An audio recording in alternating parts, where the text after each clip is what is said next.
क्या हुआ जब केदारनाथ धाम के निकट एक मंदिर में मिला भगवान शिव का त्रिशूल, जिसे देखकर हर कोई हक्का बक्का रह गया। उत्तराखंड की देवभूमि में बसे केदारनाथ से करीब 25 किलोमीटर दूर एक छोटा सा स्थान है, सुध महादेव। आमतौर पर तीर्थयात्री इस स्थान का नाम भी नहीं जानते, लेकिन जो यहाँ एक बार आता है वो इसकी रहस्यमयी शक्ति को कभी नहीं भूलता। यहाँ मौजूद है एक अद्भुत त्रिशूल, जिसे भगवान शिव ने स्वयं धरती में गाड़ा था। ये त्रिशूल न केवल आकार में विशाल है, बल्कि इसके चारों ओर आज भी वैसी ही दिव्यता महसूस होती है जैसी केदारनाथ मंदिर के गर्भगृह में होती है। मान्यता है कि ये वही स्थान है जहां एक बार राक्षस सुधांत ने माता पार्वती को तपस्या करते हुए देखकर उन्हें परेशान किया था। जब ये बात भगवान शिव को ज्ञात हुई तो वे अत्यंत क्रोधित हुए और इसी स्थान पर आकर अपने त्रिशूल से सुधांत का वध कर दिया। उस वध के बाद भगवान शिव ने वही त्रिशूल वहीं गाड़ दिया, जो आज भी वैसी ही स्थिति में खड़ा है। न किसी ने उसे हटाया न हिला पाया। त्रिशूल के पास खड़े होकर आज भी लोग कहते हैं कि इसे छूते ही शरीर में कंपन महसूस होता है। वैज्ञानिकों ने इसे साधारण धातु कहा, लेकिन वो ये नहीं समझ पाए कि सदियों से खुले वातावरण में होने के बावजूद यह न जंग खाता है न झुकता है। यह सिर्फ एक प्रतीक नहीं, बल्कि साक्षात महादेव की उपस्थिति का प्रमाण है। लेकिन यह त्रिशूल यहां तक कैसे पहुंचा, और क्या यह वही दिव्य शस्त्र है जिसका उपयोग महादेव ने असुरों के विनाश में किया था? इसी रहस्य से पर्दा उठेगा इसी वीडियो में। परंतु आगे बढ़ने से पहले भगवान शिव के सच्चे भक्त इस वीडियो को एक लाइक करके कमेंट बॉक्स में सच्चे दिल से हर हर महादेव जरूर लिखे। उत्तराखंड की शांत और अलौकिक घाटियों में कई ऐसे स्थान हैं जो आज भी सीधे त्रेता युग या द्वापर युग की कहानियों से जुड़े हुए हैं। ऐसा ही एक स्थान है सुध महादेव। यह मंदिर केवल एक धार्मिक स्थल नहीं, बल्कि एक रहस्यमयी ऊर्जा केंद्र भी है, जिसके गर्भ में छिपा है वह त्रिशूल जिसे स्वयं महादेव ने पृथ्वी पर गाड़ा था। यह वही त्रिशूल है जिसे लेकर कहा जाता है कि इससे भगवान शिव ने अनेक असुरों का अंत किया, और जब समय आया उन्होंने इसे यहीं स्थिर कर दिया। वह स्थान आज सुध महादेव मंदिर के नाम से जाना जाता है। आज भी उस त्रिशूल को मंदिर प्रांगण में देखा जा सकता है, जहां यह सीधा खड़ा है, हजारों वर्षों से, बिना किसी जंग या झुकाव के। वैज्ञानिकों की कई टीमें इस त्रिशूल की प्रकृति को समझने के लिए आ चुकी हैं।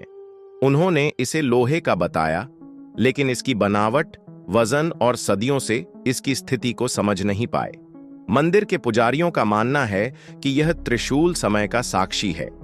एक बार एक व्यक्ति ने उत्सुकता में इस त्रिशूल को हिलाने का प्रयास किया था, लेकिन उसी रात वह तेज बुखार में तपने लगा और अगले ही दिन उसने क्षमा मांगते हुए मंदिर की परिक्रमा की। पुजारियों के अनुसार यह त्रिशूल केवल धातु नहीं है, यह भगवान शिव की चेतना से जुड़ा है। यहां एक और रोचक तथ्य यह है कि इस स्थान पर हर साल श्रावण मास के दौरान एक विशेष रात को त्रिशूल के आसपास से मंद मंद ध्वनि आती है, जैसे कोई रुद्र वीणा बजा रहा हो। इसे केवल वही सुन पाते हैं जो सच्चे हृदय से शिव भक्त हों और जिनका मन पूरी तरह शांत हो। कई श्रद्धालुओं ने इसे अनुभव किया है और कुछ ने इसे दिव्य आह्वान बताया है। सुध महादेव मंदिर का गर्भगृह बहुत साधारण है, लेकिन त्रिशूल की उपस्थिति उसे विशेष बनाती है। यह मंदिर उस स्थान पर बना है जहां सुधांत राक्षस का अंत हुआ था। यहां आकर हर कोई स्वयं को एक अलग आयाम में महसूस करता है। इस त्रिशूल को देखने के बाद हर श्रद्धालु की आंखें नम हो जाती हैं, मानो वह साक्षात भगवान शिव के युद्ध काल की गवाही देख रहा हो। इतिहासकार और पुराणों के जानकार मानते हैं कि यह वही त्रिशूल हो सकता है जिसे शिवजी ने देवासुर संग्राम में भी प्रयोग किया था। कुछ विद्वान यह भी मानते हैं कि यह पाशुपतास्त्र के जैसा ही एक अस्त्र था, जिसे अब विश्राम दिया गया है। अगर ऐसा है तो यह त्रिशूल केवल एक प्रतीक नहीं, बल्कि एक दिव्य ऊर्जा का स्तंभ है, जो आज भी हमारी धरती पर जागृत है। जो श्रद्धालु सुध महादेव जाते हैं वे बताते हैं कि मंदिर के आसपास का वातावरण कुछ अलग ही होता है। यहां पहुंचते ही मन एकदम शांत हो जाता है। न कोई शोर, न कोई व्यापारिक चहल पहल, बस सन्नाटा और भीतर गूंजती एक शक्ति की अनुभूति। कहा जाता है कि इस मंदिर में जो भी व्यक्ति सच्चे मन से मनोकामना लेकर आता है, उसकी प्रार्थना अनसुनी नहीं जाती। अब सोचिए, अगर यह त्रिशूल वाकई उसी काल का है जब महाभारत का युग था, तो क्या यह संभव है कि महाभारत के बाद जब भगवान श्री कृष्ण ने अपना देह त्याग दिया और द्वारका जलमग्न हो गई, तब भगवान शिव ने इस त्रिशूल को मानव जाति की रक्षा हेतु इस स्थान पर स्थापित किया। पुराणों में यह भी वर्णित है कि हिमालय में ऐसे कई स्थल हैं जहां देवताओं के अस्त्र शस्त्र सुरक्षित रखे गए हैं। सुध महादेव की गाथा इस रहस्य से मेल खाती है। यह संभव है कि ये अस्त्र अभी भी वहीं हों और केवल वही व्यक्ति उन्हें देख सके जिसके अंदर सच्ची श्रद्धा हो। सुध महादेव के रहस्यों को जानने और उस त्रिशूल की एक झलक पाने हजारों भक्त हर साल वहां जाते हैं, लेकिन केवल कुछ सौभाग्यशाली ही होते हैं जिन्हें इसका अद्भुत प्रभाव वास्तव में महसूस होता है। त्रिशूल की वह मौन उपस्थिति मानो एक अनकही चेतावनी है कि अधर्म चाहे जितना भी प्रबल हो, धर्म की शक्ति, शिव की शक्ति सदा अडिग रहेगी।